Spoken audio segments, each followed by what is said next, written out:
કે ઘરમાં જેને એ જ બાપ બેઠો માનો એ જ અમૃતનું ઝાડ. હવે સાંભળજો, બસ જીવનમાં ખાલી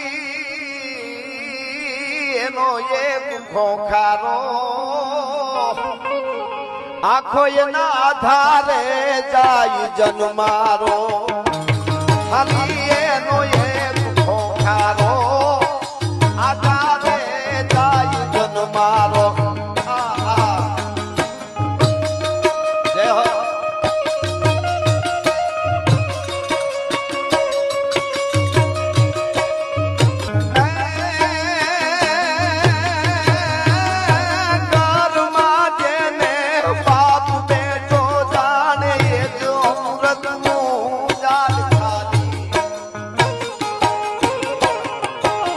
ખાલી એનો